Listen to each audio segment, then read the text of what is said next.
It might be the last game of the preseason. Phoenix Suns going to Palm Desert, California to take on the Los Angeles Lakers. And yeah, it doesn't count, but there are things you can take away from games like tonight. 123-100 victory for the Phoenix Suns. No Devin Booker, no Bradley Beal, but Matthew, a team that is not deep at all, according to the national pundits, proved once again that they are deep.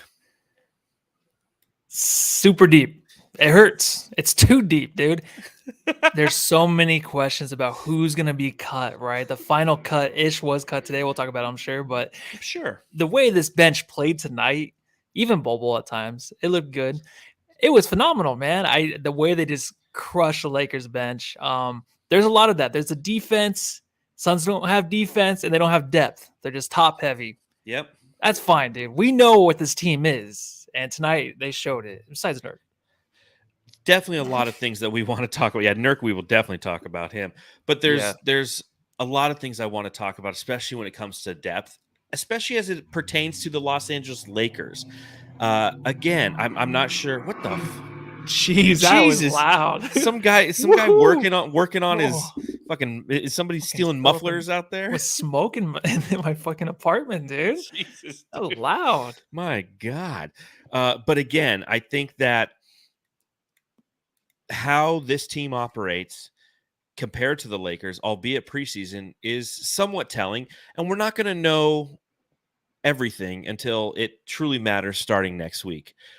But there's a lot to take away and a lot of good vibes that I'm taking away from this game. So welcome to everybody who is joining us live on YouTube, Facebook, Twitter, Twitch. We see you in the chat. We appreciate you in the chat. We thank you for taking a little time out of your day to hang out with the Suns Jam Session podcast. Sorry we're running a little bit late. I'm covering the game for Brightside tonight, so I had to get my recap in there. Make sure you head over to brightsideofthesun.com to read my recap. Always a good pun or two in there. And make sure you follow me on Twitter at Darth Voida. You can follow Matthew on Twitter at Matthew Lissy. And you can follow the pod, of course, at Suns Jam. If you want to leave a 5-star review on Apple Podcasts, we will read it right here on the pod. And guess what, Matthew? We have some new reviews to read. I knew it. How many? 3? All right, let's see. Let's see what we got here. I've got from Brosif Sauce.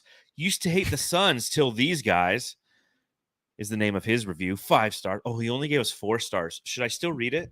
Wait, what? Only 4 stars. Brosif Sauce. Is this like one of those Michelin star things? Isn't there only like 4 stars in Michelin or something like that? I think so. You can only be like a 4-star restaurant. So maybe he thought we were a 4-star Michelin. Go but back, he says, again. Terrible.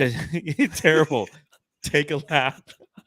Says, used to hate the Suns till these guys brought me back into the fold. My love for not only my Suns, but my love for the game was checked to the side as I watched a back up takeout of 2 of our starters with 1 shove. I know what you're talking about there. Never again. And yet the love of the game still lives on. You got Braden Iso. Yep. Says, Rat and Watch. Been listening for 3 years now. Best Suns podcast around. Can't wait for this year, boys. Keep it up. Keep up the great work. Y'all should do some game companions this year. Yeah, we will definitely this year do Jamsters React, where we do the call-in shows. It's something that we did this offseason, was very popular. So it's definitely something to stay tuned throughout the season. So make sure you subscribe, rate, review, hit those little bell notifications that let you know when we go live, and especially when we're going to do those Jamster shows. Those are really fun. We also have a 5-star from Jay Pelton Vegas. He says, "Get better disguises." Just kidding. 5-star pod. 5-star pod. Nurkic-tastic. I love that. I love that. You know what's fun is these 5-star reviews. I didn't even know these people. You know what? I'm not even going to talk because all these sirens and what the fuck is going on in Matthew's place? He's got I can't even hear drag racing. What's going on? The whole world's coming down behind me. Oh, just look out the window behind you. There's probably like that Carl's Jr. is probably on fire or something, and probably. The Carl's Jr. by my house went up in flames, and it was a sad moment. So, DHH Scout for the pod, 5-star rating. Now, please just let my wife and children go. Seriously, though, probably the best blend of actual basketball talk with some humor. Honestly, I just like knowing that after every game, I can depend on you and your pod to confirm my own analysis. Keep up the consistent work, boys. Appreciate that. Thank you. All That's that means a lot. that's very nice. So again, pop over to the Twitter. Make sure you subscribe, rate, and review there. But again, if you're on those Apple Podcasts, that's something that it lets other people know where to find the best post game and the original post game pod on Planet Orange. And I do have one from I can't even read. It's from Morty from Norway. And he says, this OG podcast has been the best listen for all of us diehard psychos out there. Myself, a fan from Oslo, Norway since 92-93 season, baby. Keep it smooth and real. Use bronze silk appeal. Bronze silk, it's a Norway word. So, yeah. There you go. 5-star reviews, baby. Okay. And last but not least, before we pop open some beers and start talking about this game, shout out to Biscuits and the Bear in the chat. Wow. $20 super chat. Says, well, I can't tip the win-loss difference exactly. So each game the Suns win, I will tip the win-loss difference or as close as I can with the options you offer, starting with this game. Biscuits and the Bear. Let's go for 82-0, Suns. I want a lot of tips. Yes. We need to buy Matthew some jerseys, man. Oh yeah, look at John. Look what's going on behind him. Look what's going on behind me. I got for my See birthday. how tiny I that got picture frame is. I got the KD jersey. It's on the wall. I got the Booker. Yeah. Yeah. So we truly appreciate everyone hanging out in the chat. Plenty to talk about on this podcast, and not just about this game. Ish Wainright was cut. I want to talk about that. You and I are avid Bill Simmons podcast listeners. I want to talk a little bit about some of his comments about the Phoenix Suns, just because this is the only time we really need to talk. Equipment manager, Fallen Founder, is asking if Lissy still needs a Cam Johnson jersey. He does. I'd take one. He absolutely does. He's still my favorite Suns player. I mention it anytime I talk to anybody. It'd be like Cam Johnson. You never seen the Suns play. You go see him play. You're like, who's the best player out there? It's Cameron Johnson. So, is he still on the team? You're like, no, but he's still the best player. No, but he's still fucking great. Listen, Jamsters, pop him if you got him. Let's talk about a victory over the Lakers. Even though it doesn't count, it still feels good.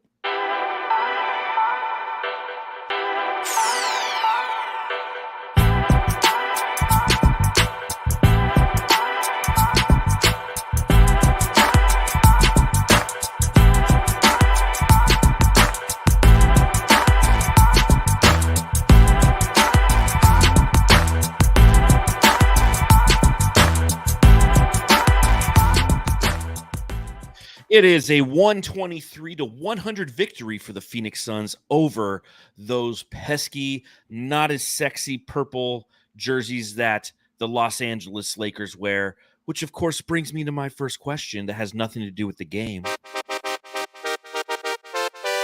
Oi, Matty. Mate, I've got to ask. Matty, Ish Wainright, did you know he played football? No, where did he play football at? Baylor University. Baylor. Was it Baylor? Okay. Baylor Bears. Baylor Bears. Yeah, that's the one thing with him being gone. I'm actually happy we don't talk about that anymore, but he'll probably be back. But anyways, continue, John. As those who might not know, Ish Wainright was cut today. We knew that 2 cuts were coming, right? The team came into the preseason with 17 players plus 2 two-way players. They have to leave with 15. You can have up to 3 two-way players. So Ish Wainright. Ish going down. I'm yelling, Wainright. You better move. You better dunk. It's been a while. It's been a while since we've played that. I love that one. We played it like 2 times last year because there weren't very many Ish Wainright highlights. Thus, part of the reason why he was cut today. Somebody who's been injured throughout the entire preseason and training camp and has yet to play 1 minute of preseason basketball. The Suns did unfortunately cut him. It's one of those business decisions that ultimately he's on a non-guaranteed contract. And while it sucks, this was the right move, right, Matthew? Yeah, it was. Everyone expected it, right? And he had the foot injury, so him being in a cast didn't look too good. He did not have any option to really get out there on the court, which sucks for him, but we kind of knew it was going to happen. Even towards the end of last year, we kind of felt like he wasn't really going to impact this team positively going forward. The whole reset, all these new faces, we're excited about them. He kind of fell behind that. So now it's like you got to let go of a guy that definitely the fan base loves, right? A fan favorite for sure, really close to the community. But it looks like he's going to be back on a two-way deal. That's what it looks like. He's at the Diamondbacks game today, sent out a few tweets. Then everyone, after Ish is let go, everyone circles back, like, wait, hold on. There's a third spot for the two-way contract. So for me, I just feel like he's going to be back on the two-way contract, right? I do as well. It's interesting that the Phoenix Suns tweeted out, "Thank you, Ish Wainright, for everything that you've done," and then deleted the tweet. Oh, I didn't see that. And then Frank Vogel in the pregame presser prior to the game against the Los Angeles Lakers stated, "We're hoping to bring him back." So all arrows are pointing to Ish Wainright coming back on a two-way, which is something that he has been on for the last 2 seasons. The last 2 seasons, he was on two-way contracts, ultimately got guaranteed at the back end of the season when the requirements to stay on the team were expired. So I bet that Ish Wainwright's going to be back. And it's going to be something we're going to talk about at the back end of the podcast relative to who do we think that second person being cut will be, seeing as the next time we record will be Sunday afternoon for the annual Jammy Awards. Our preseason Jammies will be coming to you live 4:30 p.m. Arizona time. And by then, the second roster cut most likely would have happened. So we're going to make our predictions at the back end of the podcast. But talking about this game, playing the Los Angeles Lakers, obviously the news comes out. There's going to be no Devin Booker. There's going to be no Bradley Beal. But there was, as per usual, there was going to be one of the big three. That's what we've seen throughout this entire preseason. Tonight, it just so happened to be one Kevin Durant. Who the heck are you? I'm Kevin Durant. You know who I am. Y'all know who I am. Did anybody see a sniper? Did anybody see anything? I'm one of the best players to ever play the game. Yeah, Kevin fucking Durant is out there tonight. Kind of a rough start for him in this game. Came out in that first quarter, wasn't shooting necessarily well. 1 for 7 isn't what I would call necessarily well, but neither was the entire team. The entire team in this game starts out 1 of 15 from the floor. They end the first quarter 7 of 10, ultimately take a 24-20 lead into the second quarter where Kevin Durant plays his final minutes. He played 8.5 minutes in that second quarter, goes 7 of 7 from the field for 16 beautiful, beautiful points, Matthew. Yeah, it's nice to see him and LeBron on the court together, which is weird, right? Since 2018, it's the first time they actually played a game. Doesn't matter. But in the first half in this game, you can tell both teams, it does matter. I feel like the whole preseason's been that way, where all these guys are coming out to prove something, but it's the other team too. Like, we were actually looking forward to the Suns team out there working out the kinks and all that. And then you had the big three not always playing together. But you're going up against these teams like the Lakers, where Anthony Davis comes out, has like the 6 blocks or the 5 blocks right away. You can tell they're all really just ready to go.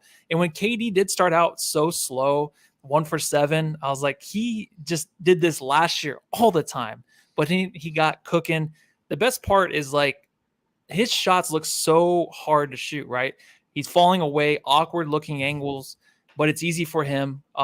I just always am scared that he's going to fall on someone's foot. Always. I don't know if you watch him like I do running up the court, but I am watching this guy at all times with those big, huge fucking feet, not stepping on anybody. I'm always just worried about that, but he's finding his way in this offense and he looks confident now. I feel like in his shot. I'm excited to see how he starts with these three, where he falls in between them. You know what I mean? Like, where he's going to fall. I guess him and Booker are like going to be number 1, number 2, and then Beal behind him. But I just think that KD at times in the season, like we saw 21 points in the first half, he's just going to go off, but it's going to be after these games where he starts out so slow, but he's going to keep forcing it. It's not going to always look so pretty, but he's going to keep us in games. He's going to have us take those monster leads because all of a sudden he gets hot like he did tonight. And it's just like, is he going to have the opportunity to have all those shots? I think so, because this game's going to move so fast, right? Just with these guys bringing the ball up and just continuing to just launch these shots, get open, move the ball around. KD's going to have his 20 attempts at least per game, and he'll be fine with that. He can still get his 30 points a game basically on 25 attempts, and I think it's going to be really easy for him to do that, even with the other two playing. Well, I think that's a good question is, as we head into this regular season, what is your expected field goal attempts total. Last season playing with the Suns, he averaged 16 field goal attempts a night. His highest he's ever averaged was all the way back in 2013/14 with the Oklahoma City Thunder. That was 20.8 shot attempts per night. So, and his lowest ever was the next or 2 seasons later with Golden State, where he averaged 16.5. So he's going to fall anywhere between 16 and 20. Do you want him more on the side of 20 or more on the side of 16? No, 20. I think, yeah. I think he'll get 20, and I don't think he's going to be too upset if it falls short every other game or so, right? You know what I mean? Like, because I know he's not going to rest. They keep talking about this team, like, taking time off, like, resting. They're not going to. But if he's on the court, kind of like Chris Paul last year, where he would be on the court but not really noticeable, not really using that energy, I think you'll see more of that this year from KD. See, I think it's actually good. This is where I'll oppose you. I think it's going to go the other way. I think he's going to attempt a lot less because of the talent that's around him. And I think because of the fact that this team needs some playmaking without, traditional point guard, he will be a part of that. It's something that we're working on over at Bright Side of the Sun for a Saturday morning publication. Is all the Bright Side writers are putting together our predictions so we can get it all out there and have them officially out there so we can look back on them at the end of the season. And he's my pick for the most assists per game on this team, because I honestly think that given his the gravity that he's going to pull, he is the deadliest shooter out there.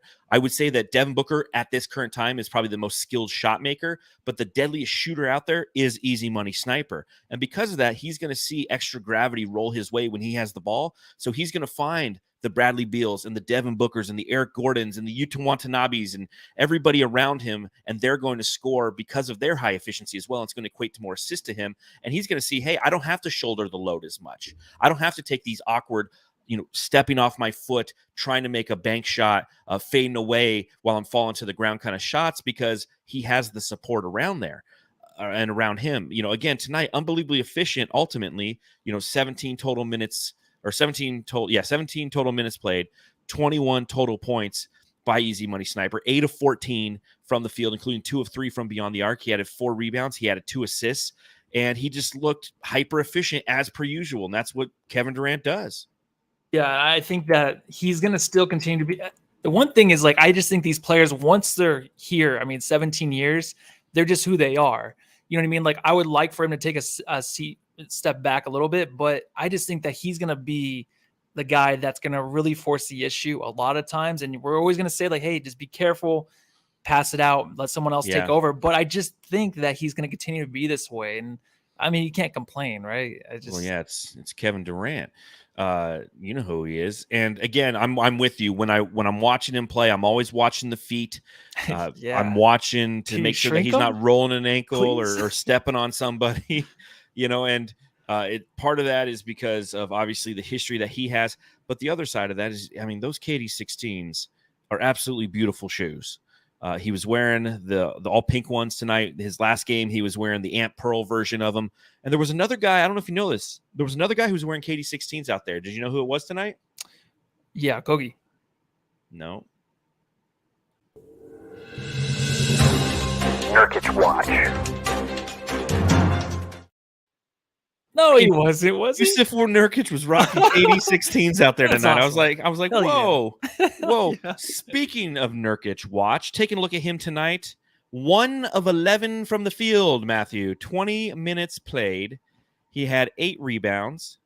He had 2 turnovers. He had 5 personal fouls, 3 total points. Welcome to the other side of Nurkic. Now, obviously, going against somebody like Anthony Davis is a task for anybody. And I wrote the preview for this game for Brightside, and it was the number one thing I said, what to watch for is one of the headings. I'm like, AD and Nurkic, because AD is going to abuse the fuck out of him tonight. And that's exactly what he did, didn't he? Yeah, he did. He did. And, Suns lost the trade. Is that what you guys want to hear? No, I'm just joking. They absolutely. Last game it was Suns tonight. win the trade, and now this is Suns exactly. lost the That's trade. how we're going to do it all season long. That's why it's Nurkic watch, man. Mm-hmm. We're going to be on his ass all season long. But tonight, Anthony Davis, can we all agree, when healthy, and I hate saying that for all these players because they're all getting so fucking old. They're always getting hurt. And it sucks because Anthony Davis, love him or hate him, he's one of the best players in the league when he's healthy. So I don't care who you have at center for the Suns. It's not going to be this bad. but you can't guard him, obviously, and he's going to get his blocks. The thing I liked about Nurk, though, is that he kept going at him. He definitely looked like flustered as hell all beginning of the game, coming into the third quarter. And I was thinking, I'm like, I remember LeBron was taking the ball towards the hoop to start the second half. And I was like, wouldn't that be just hilarious if LeBron just dunks over Nurk just to end the night? Because Nurk just had the worst night tonight. But I liked how he kept going at him. And his first points was the and one in the second half in the third quarter against Anthony Davis, where Davis blocked it and then Nurk went right back up and got the and one. And blocked it again. And I like the perseverance. I like him staying in there, starting to use his body. It's not always going to look good. But the thing is like, okay, well, the headline, if anybody even watched this game, is like, everyone already knew Nurk can't guard Anthony Davis. He can't guard these guys that are more athletic, more lanky. That's fine. All right. It's fine. For right now, it's fine. He might figure it out to make it a little bit better, but the Suns still have fucking big three, the Bradley Beal, Booker, and Kevin Durant that will just be running up and down the court, running guys like Anthony Davis and LeBron off the floor. I just can see that. So the fact that we don't have a center that can guard these guys, it's going to be okay. I'm just saying I think he can get a little bit better. And him playing through this and just manning up and being like, I got owned tonight, I think it's only going to help him in the long run. I hope you're right. I really do. As I'm saying all that, I'm like, I don't know. Yeah, there's obviously aspects of his game that are going to be highly beneficial for this team. We've talked about him before. His playmaking ability, his ability to defensive rebound, the role that he's going to be asked to fill is something that he's going to, again, do well in. He's going to be the fit that we need. It didn't fit tonight. That's for goddamn sure.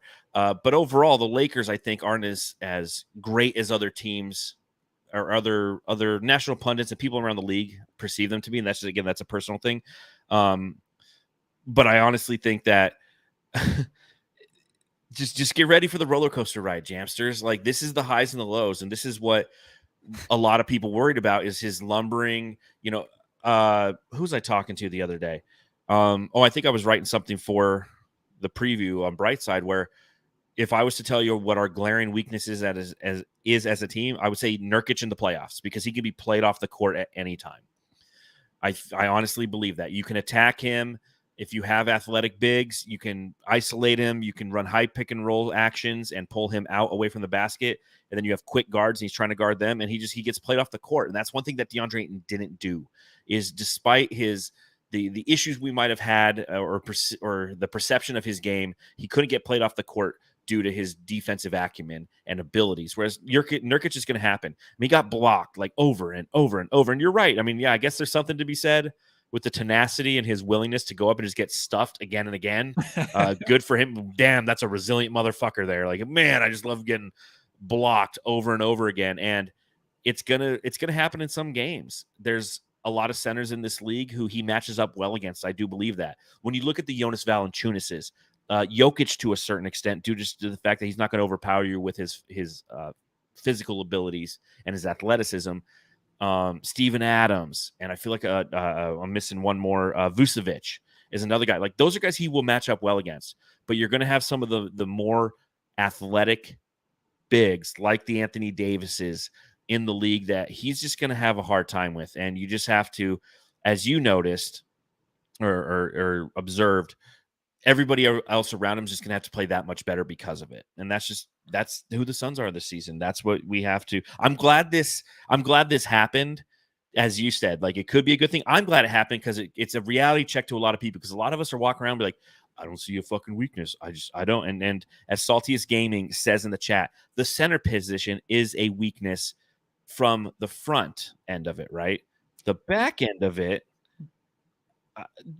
Drew Eubanks is pretty good, man. I think he's earned a drop from us, don't you? I haven't made it yet, Jamps. Don't get excited. Yeah. But we got to put something together. What are your thoughts on Drew Eubanks tonight, man? Do you mean? And is there anything else about Nurkic you want to talk? Oh, just really quick about Nurkic before I get into Eubanks. Just to go off of what you were saying, I just think the pick and roll, no one can guard that shit. I know it looks bad with Nurkic. I'm not making excuses saying like, hey, like, leave him alone. No, I'm not. He sucks tonight. It was terrible. But the one thing in NBA and basketball is no one can guard the fucking pick and roll ever. in the playoffs. I feel like, and you can't guard guys like Anthony Davis when they're healthy. So it's going to look terrible right now for Nurkic, but at least he looked good against Ayton. That's all that matters, I guess, right? Yes. We won that, and that's all we need for the season. Yeah, big crank Eubanks tonight. Oh, Yeah, there it is. Big there crank it Eubanks. is. If you Big follow us on crank Twitter, you would have saw that Eubanks. earlier with I the 3 or love 4 that. likes. That's a great nickname. Yeah. Yeah, we got to work that. That could be his drop. Big crank Eubanks. He's brilliant. He was cutting. Our guys were cutting. He was finding everybody. My favorite thing about Eubanks, when I was first watching tonight, I was like, okay, he's kind of hesitant a little bit around the rim. Like, he's aggressive. He'll be a little bit more athletic, of course, than Nurkic and stuff. But he's more hesitant when he gets the ball down there in the paint at some times. But then I'm like, okay, is he just waiting for someone to cut?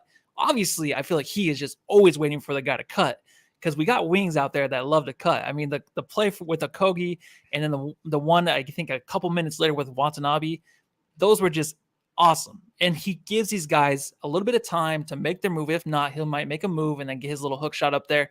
But he's a very simple basketball player where it comes to him just being in the paint and trying to make the right plays.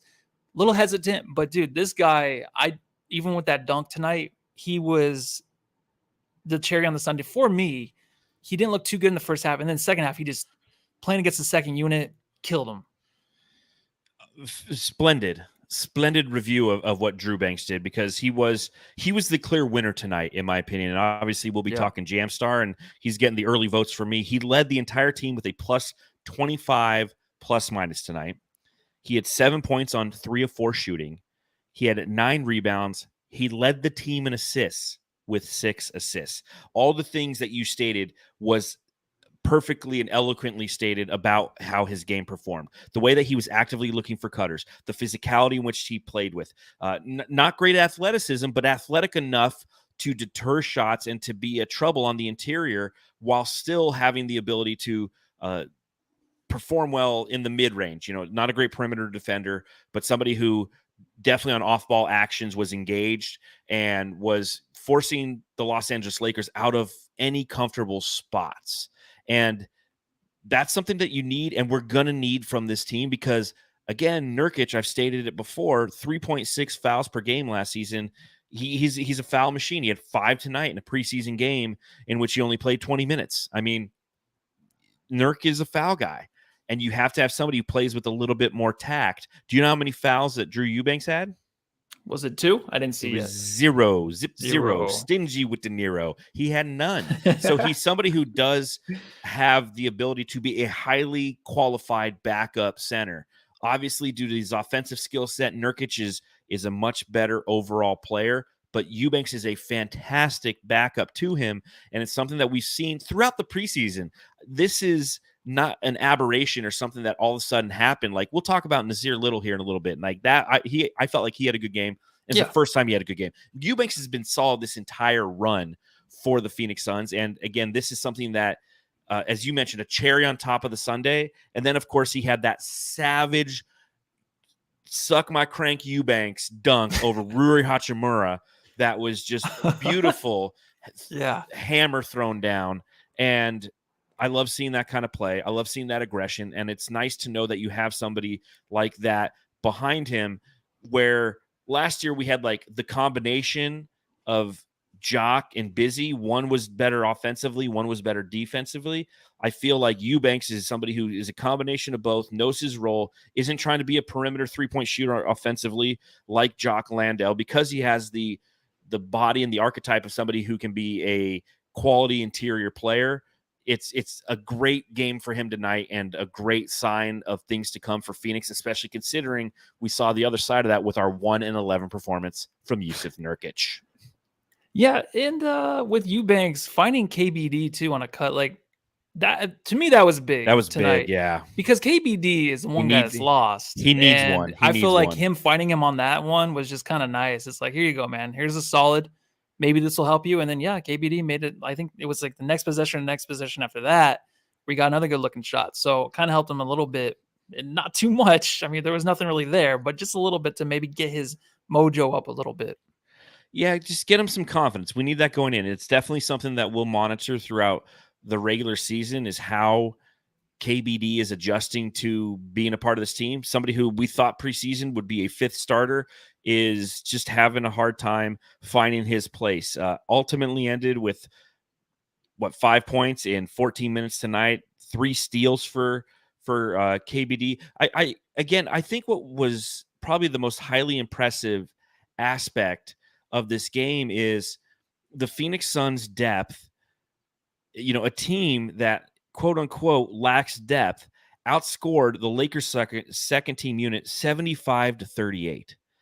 In the second half, they outscored them 69 to, I think it was 42 or something. I mean, it was just, they just completely outplayed him in all aspects of the game.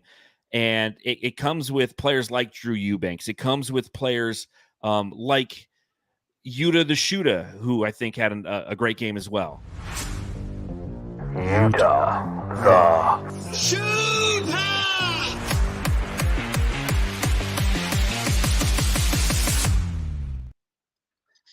Yuta played 16 minutes. He was 4 of 8 from the field, 2 of 4 from beyond the arc. He had 3 rebounds, 12 points, and assist, was cutting, was doing a lot of those little intangible things that when you watch his highlights from last year, it's just him stroking 3 balls. He's doing a lot more than that so far for the Suns, man.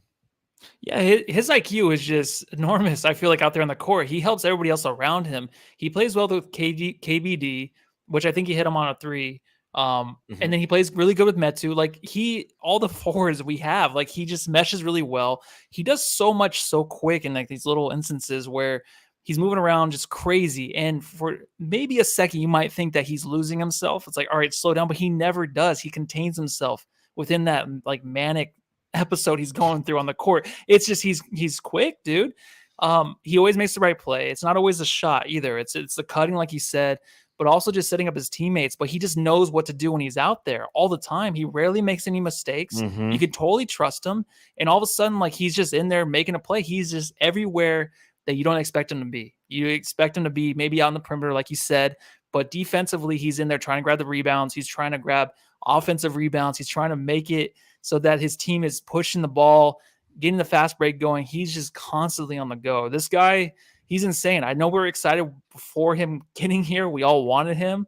But now that he's here, I can just see it. And it's more than what I saw in Brooklyn. So I don't know if it's just him being excited playing with Kevin Durant again, but this guy's just motivated out there. He's really ready to prove a point, but he already has, I feel like. You nailed it with the high basketball IQ. That's what he's bringing, and that's what a lot of these guys are bringing is that high basketball IQ. They understand spacing. They understand where to find their spots, and they understand where to find their teammates' spots as well, and that's going to continue to grow as this team meshes and plays more games together. But Yuta is just another example of a quality pickup that not a lot of people are talking about. But again, 12 points, I know that he played in a total of 16 minutes, but that's kind of his zone. That's kind of where we're going to find him. It's not like he got 12 points and playing 25 minutes at a preseason game. He played 16 minutes against a second team unit primarily, but that's what he's going to be doing in the regular season. So these are the signs you want to see. Another guy who's been stroking the shit out of the ball from the 3-point line this preseason, Chimezie Metu. Hey, I just Metu. And this is crazy. But here's my number. 4. So call me maybe. Preseason, 8 of 15 from beyond the arc. He can shoot. 8 of 15. That's not necessarily why you brought Chimezie Metu from the Sacramento Kings to the Phoenix Suns. You take a look at what he's done in the past. He's a career 29.8% three-point shooter. He shot 23% last year, Matthew. 23. He was 30 the year before. He's not a great three-point shooter, but what he's found from that three-quarter, spot on the floor, just stroking. It's beautiful. It looks like a great shot. That's a huge bonus. If he can hit that shot consistently, the flexibility with this lack of depth that the Suns have is going to be unbelievably successful this season. Yeah, even with him making the threes, I didn't expect that. But to me, there's just something about him on the court. It's like the Cameron Johnson thing I said earlier, where you see him on the court, you're like, who is this dude? To me, that's who he was as soon as the preseason started. No idea what to expect. I never watched a Kings game ever. All I know is his exit interview. He wants the opportunity, blah, blah, blah, all that shit. Then I'm like, okay, you came to the right team. Prove yourself. He's out there to where he's just so chill. And I wrote about it at Brightside too, where his game just fascinates me, where it's just so easy going, just like it flows so well with Fluid. everybody else. It's very fluid. I love this guy just being on the court. I don't care if he doesn't do much, but he'll have like the tips here or there. But it's just some calming demeanor that comes like with him when he comes on the court. I don't know what it is, but I love the guy's attitude, and I've loved him since preseason game 1.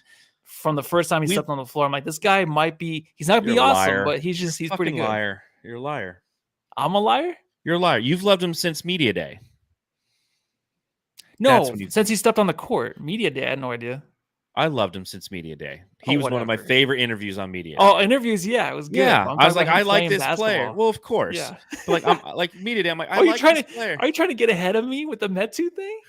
Is that what you're doing? No, I'm saying you loved him since media day, not me. And then you said no. Then I'm like, okay, then I am. All right, how about that? I like him since media day. I don't know. Where are we? I'll tell you what.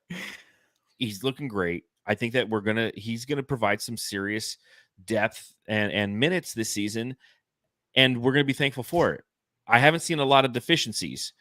Now, granted, when the season progresses and you're in game 45 and KD's been out for 3 games because he needs some rest, and we're getting more Metu minutes, and he's not stroking that 3. Yeah, we're going to be frustrated. But right now, the preseason, everything is awesome when you're part of a team.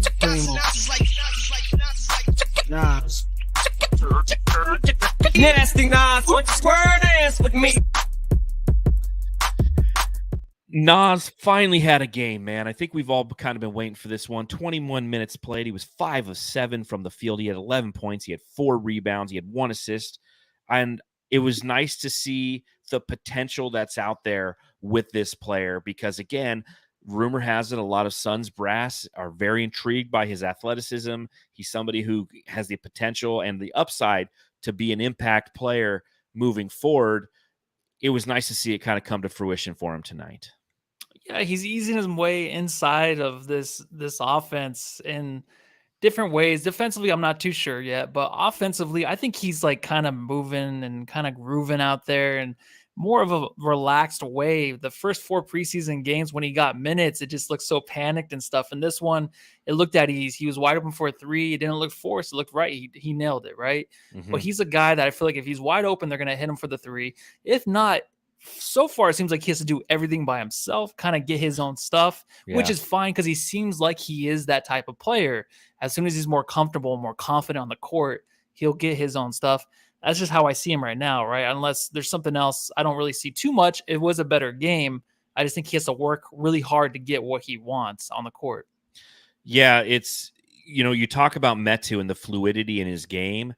Little's kind of the opposite of that. There's not a lot of fluidity. He's not being set up. He's not in the right spaces. He's not a great off-ball player, as I've mentioned before. So it's harder for him to get those looks. He has to generate those looks and put himself in position.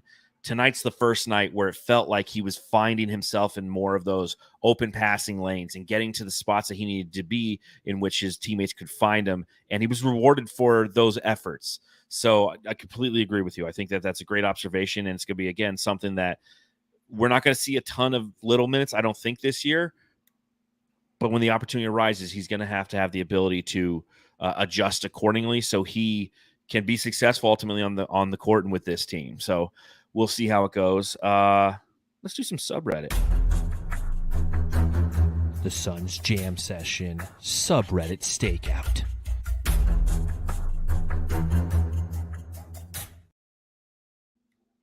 Out in Los Angeles tonight.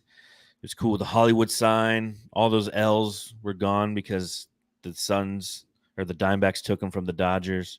There was no W on the Hollywood sign because the Dodgers lost that too to the Diamondbacks. Congratulations to the Diamondbacks for winning a baseball game today. But here's what I heard in the subreddit for the Los Angeles Lakers. And you got to remember, this is a team and a franchise that, they don't like us. They start off with bitch-ass Booker dodging his father, Austin Reeves. Austin Reeves is a nerd. Did that happen? I missed clip that. Clip that. No, I mean, it's just the fact that Devin Booker Devin Booker didn't play, and he's dodging his father, Austin Reeves. Austin Reeves is a nerd. Leave it at that. In all honesty, KD still has that offensive firepower, but defensively, he's washed as fuck. Yeah, we'll see. I We'll think he's a see. good defender. Yeah. I was gonna say, I think Suns he's would pretty be good. Suns would be lucky to make it past the second round. They lose to us, Nuggets, Warriors. Hell, I believe even the Kings would have a shot. All offense, no defense. Only looks good in the regular season. We defended the fuck out of you No fucks tonight. defense. Everyone continues to say that. I don't understand it.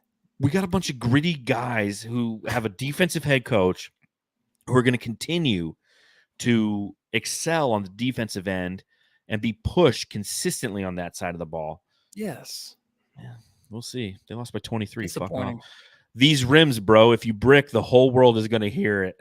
Those rims sounded bad on this broadcast. Yeah. No, I kind of liked it just for one game. Yeah, imagine that was your home arena, and every time it's like clank, clank. Did not like that. know, Did man. not like that. Suns in mid-season crying form already, like their leader Booker.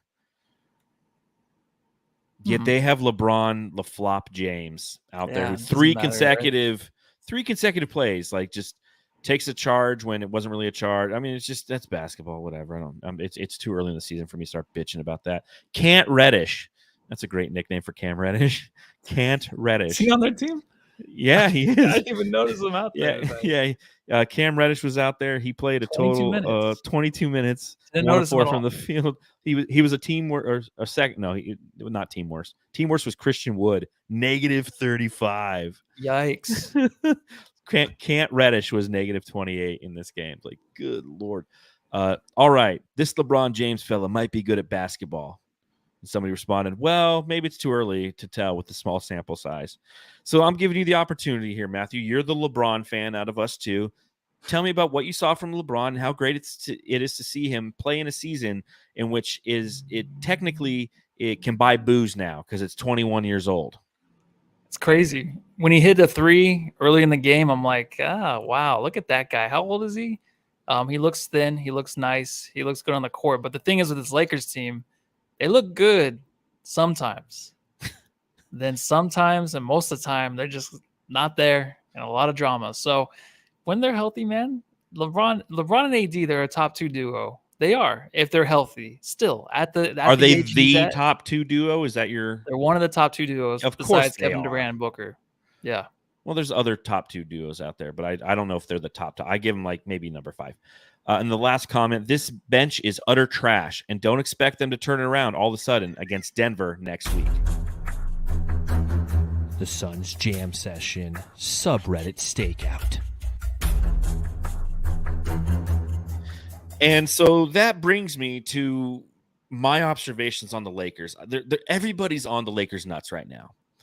Everybody thinks that Austin Reeves is God's gift to basketball. They think that what they saw for a few games from the playoffs last year are going to equate to continual success, even though he's a 30% three-point shooter. They're a team that got swept by the Denver Nuggets last season.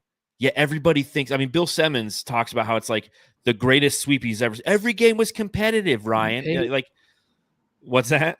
Sorry, I didn't mean to cut you off, dude.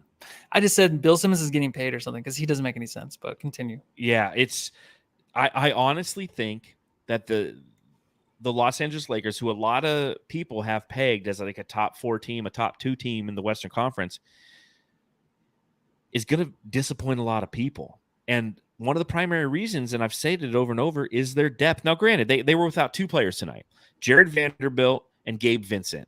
Both defensive dogs, both people who can come in off the bench. Vanderbilt can start, but people who can come off the bench and provide some of that grit that this team needs from their second team unit. But a lot of their moves don't make sense to me, and perhaps that's how a lot of people are viewing the Phoenix Suns. They look at that roster and they're like Grayson Allen, Eric Gordon, Utah Watanabe. Like, there's just people who just don't get it. I don't get it when it comes to the Lakers. And tonight, they still have their starting guys out there 6 minutes into the third quarter. LeBron was still out there. AD was still out there. The Suns outscored them 35-15 in that quarter. I mean, again, it's preseason. It doesn't count. But you start to notice trends and things of that nature. And I feel like, again, the Lakers are highly overrated, and it's it's the same issue that Boston's going to have. Boston's depth is really, really suspect. I feel like the Lakers' depth is really, really suspect, as I'm sure ours is too.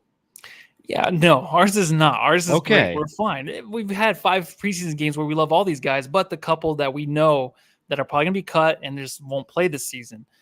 Who are you going to trust on this Lakers team, man? I mean, you have these guys, D'Angelo Russell. You going to trust him? Wood? They're gonna trade Russell for something. Yeah, that's my thing. They think Rory is going to be this great player all of a sudden, dude. Rory's been average his entire career. He had like 3 good games in the second round last year en route to the Western Conference Finals, and therefore everyone, Rory leveled up. I'm like, what, to like level 2? Yeah, these guys show up in spurts, and like a lot of bench players do, where they look good, and then all of a sudden they're just so bad for so long. Like Rui and Christian Wood is the same exact thing, man. They're the same kind of guy. Christian Wood comes out, looks great for like a few seconds, not good. He just cannot play in the game. He can't stay in the game. Yeah. And then you also have freaking Reddish, but then also Jackson Hayes. Okay, Hayes, he's like the ultimate guy that's like 2 minutes, 3 minutes. He looks like the best player on the court. 7 points. Then all of a sudden he's gone. He's turned the ball over. Then he's out of the game. Like that's just the way he is. You can't trust these guys. Like got that look on his face with any of these guys. Yeah. Do you know who? But they look good in spurts. Do you know who Pete Holmes is? I do. Yes. Jackson's face. Ice Spice, right? I have no idea who he's dating. I don't know I just know he's a funny guy and he does some great Batman impressions. He's got the big crank everyone talks about. So he's dating all of them. Yeah. Oh, so like Drew Eubanks? Yes. Just like Eubanks. But anyways, that's what Jackson Hayes looks like. So again, I'm interested to see. I can't wait for the season to start, man. I can't wait for the season to start because there's so many questions that are going to be answered. There's so many things that are going to be wrong, and perhaps we're wrong in everything that we think. I don't believe so because that's how I always feel. But I'll tell you one thing we're not wrong about: who we're giving out the Jam Star to.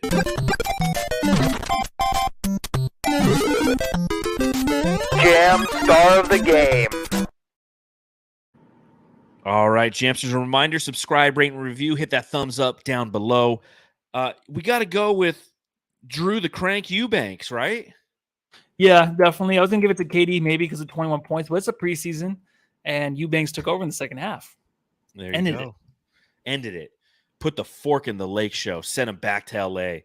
Get out of here. Get off my Palm Desert lawn. It's a retirement community. What are you doing with your basketball and everything? So, yeah, everyone in the chat agrees with you. Eggs gives it to Drew Eubanks. We got Eubanks from Suns Fever. Drew from Nathaniel. Sir Hamo, hashtag Crankbanks in the chat. So he's got some good hashtags going on in there. Yeah. Hamo's rocking the hashtags. Yeah, thank you. But very well done there.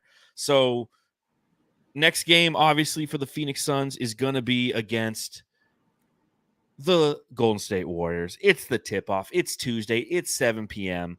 I'm not going to get into a preview or anything on this one. Just excited for the season to start. It will be fun to see CP3, the point guard, and the smoke break, Dario Saric out there. But can't wait for the season, can you, Matthew? No, I can't wait. I can't wait to see Chris Paul. There's some highlights where he looked pretty good with those guys on the screens and some passing and stuff like that. So good luck to him and that team. I was looking at something. I was looking at pace of play in the preseason just to see kind of how the Suns are playing.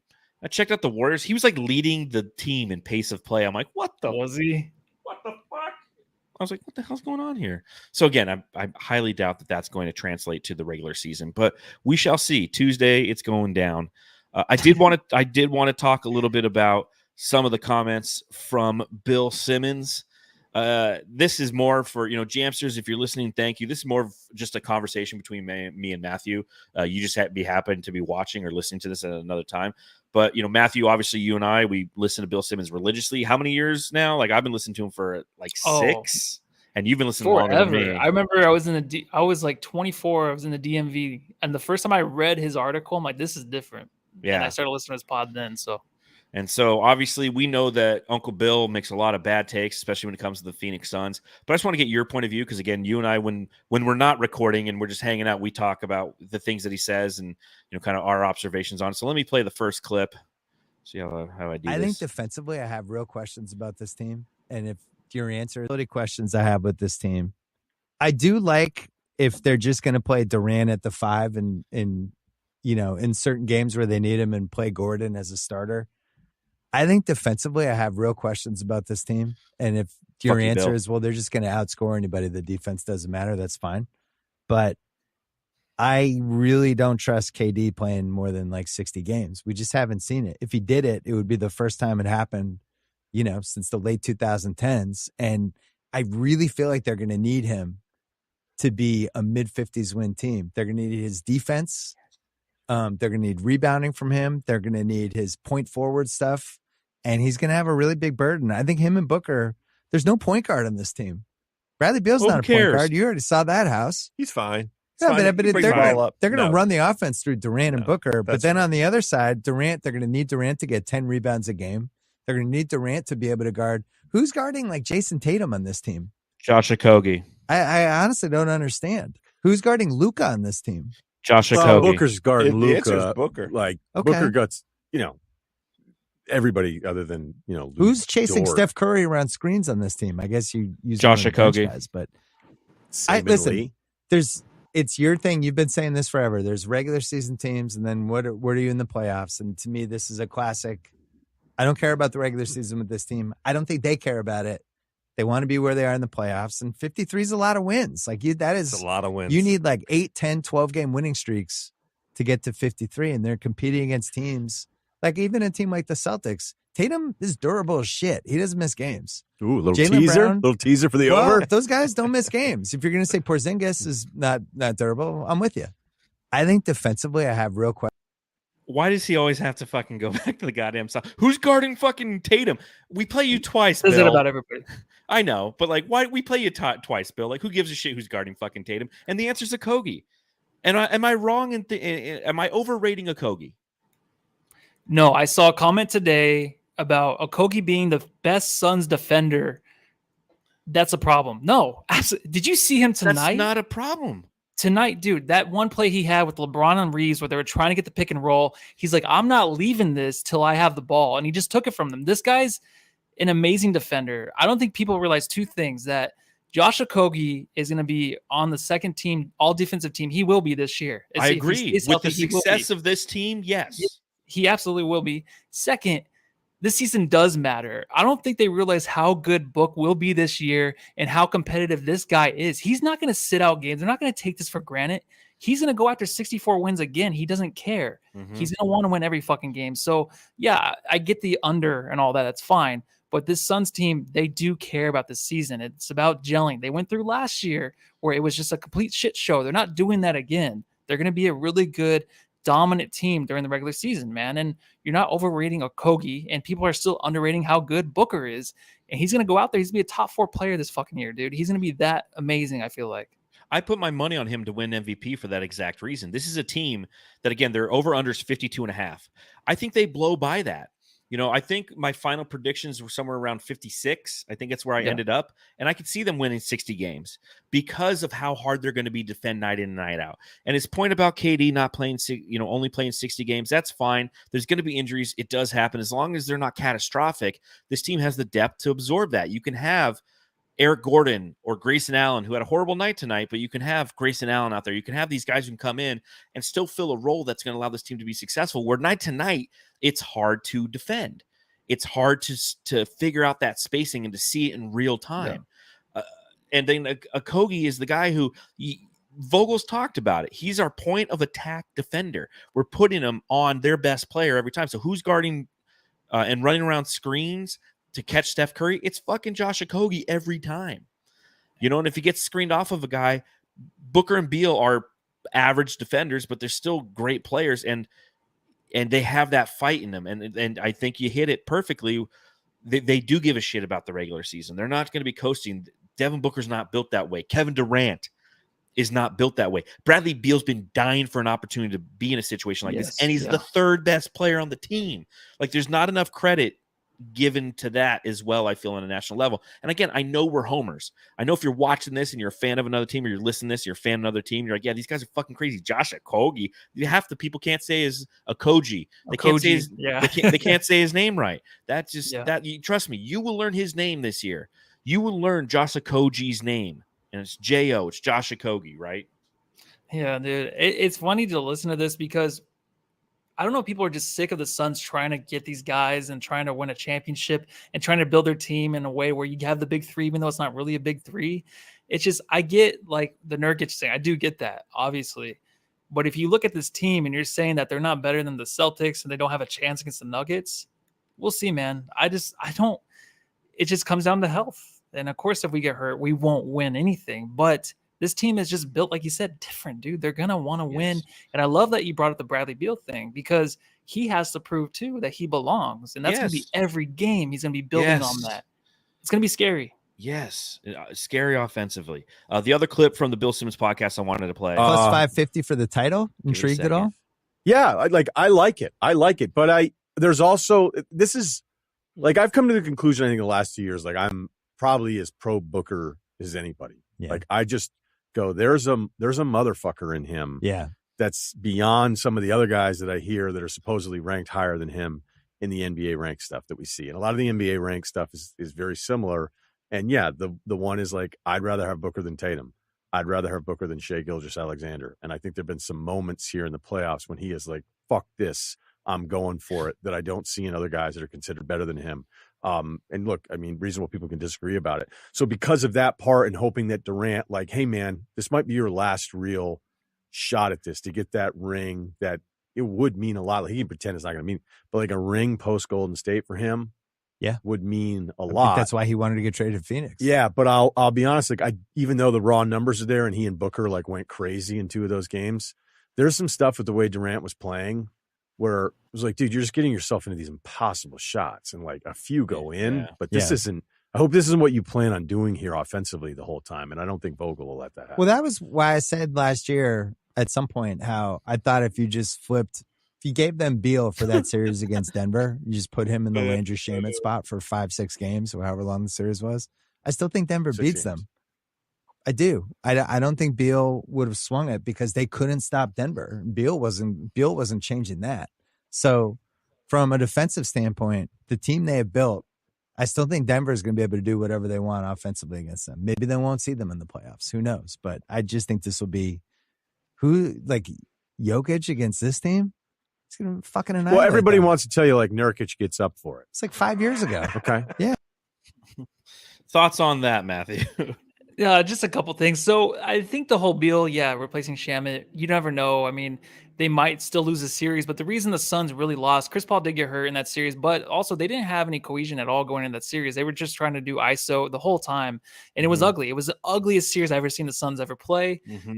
Nuggets, they're good, but that's what Bill does. They win the championship. He's like, Jokic is going to kill him. Yeah, Jokic is really fucking good. Yeah. But the fact that you say that, hey, if Beal's in there, they don't have a chance. Beal's going to be here this whole season. If we do meet the Nuggets in the playoffs, it'll be more of a challenge because they will have that thing that they didn't have last year, which is, like I said, just a cohesion. Yeah. And I don't know. But what do you think, man? I completely agree with you. The challenge that Phoenix faced is they had no identity in the playoffs because they completely flipped so many vital pieces and they killed their chemistry in doing so. And we all knew it. We knew we were on borrowed time. We knew that we were playing against a team that possessed the organic chemistry that we once possessed, but no longer did because we got rid of the twins. We brought in a great scorer. He showed he was a great scorer through the playoffs. But again, you couple that with the fact that Monty Williams couldn't fucking figure out his rotations. Highest paid coach in the NBA, Monty Williams, mind you, couldn't fit out his rotations in the second round, and it was a recipe for disaster. But again, here we are on the other side, and this team is going to grow and like you said, they're going to be a cohesive unit come the playoffs and everything throughout the regular season. I'm disappointed in Bill Simmons. I am too, and I like the take of OKC. Like he came around to them saying like, "Hey, they might be a top 5 seed or top 4 seed," which is something I thought too. But the thing is, what he does is if you were good last night, I'm gonna talk about how fucking great you are. You're bad, I'm gonna talk about how bad you are. I don't even know how he still believes in fucking and Jason Tatum anymore. How does he not? How does he believe in that guy where he is so up and down? He's so and how inconsistent. you would rank him above Booker. Like it just doesn't make sense to me. But well, and at the same time, like Booker is such a versatile scorer. He can score in all 3 levels. Where like Tatum, ISO can't hit a mid-range shot. But anyways, I'm not going to talk about Tatum. Fuck him. We see him twice a year. Last thing before we get out of here, Aussie's Suns Fan Podcast asks this question, says, serious question for once. Any chance that we cut both Keon and Bol and then look to sign a free agent before the season starts? So obviously the Suns are going to be at least cutting one more player. Wainright was cut today. In your opinion, Matthew, who gets cut? And do you think that, per the Aussie Suns Fans Podcast question, is there any chance that we cut both Keon and Bol and then look to sign a free agent before the season starts? What I want to do is I want to keep Bol. I know you guys cut him. All right, get rid of him. Is that what you guys want? Yes. I want Keon's going to get cut, obviously. Bol, to me, this is how I see it. I think he's fun. I think he's going to be a guy at the end of the bench, obviously. But I just don't think as a coach, as an organization, when you get a guy like Bol, the experience, trying to develop him, it seems like something that'd be fun for Vogel to try to do, unless they just there's no hope here. We have to get rid of him. Obviously, he's not going to get time. He's not going to play, but he's just Bol. There's no fucking. I think you just have him on your team. There's nothing there. Who cares? I say just keep him. I don't know. Is there any other free agents, John, that you know of that you would want the Suns to pick up? No. See, I don't know anybody else. So just keep Bol. No. You cut they're going to keep Bol. I don't want them to. Keon Johnson's the one that makes sense. Although I think Keon Johnson has a little bit of some upside to him that could be utilized in a trade if need be. Whereas Bol, I think everyone's kind of seen it. It doesn't make sense to me. If they cut Bol, I would not be hurt at all. I wasn't excited about the signing. I haven't been excited about him all summer. I've yet to see anything consistently that has changed my mind. So if they could, I say you cut Bol. Keon, is probably going to be the one who goes.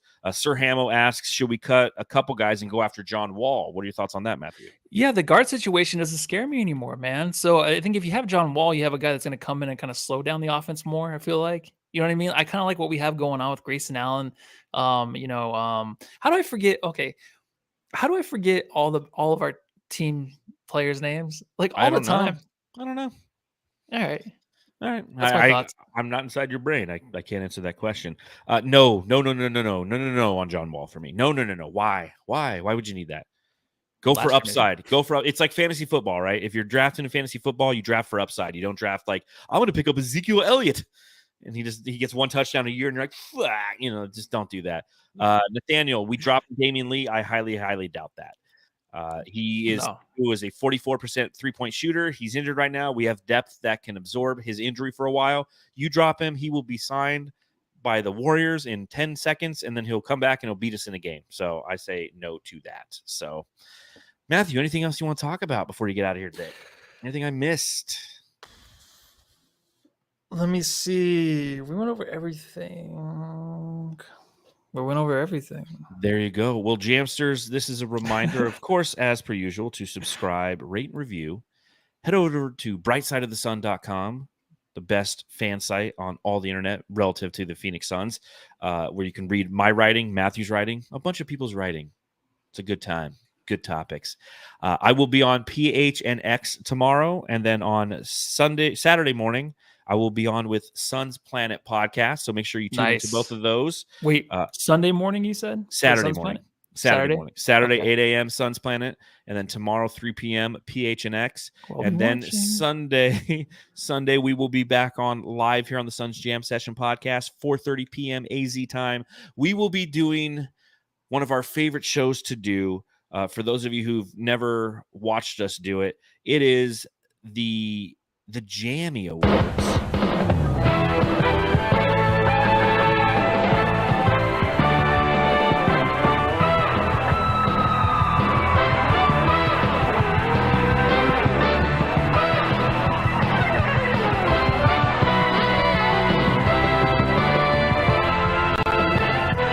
The Jammies.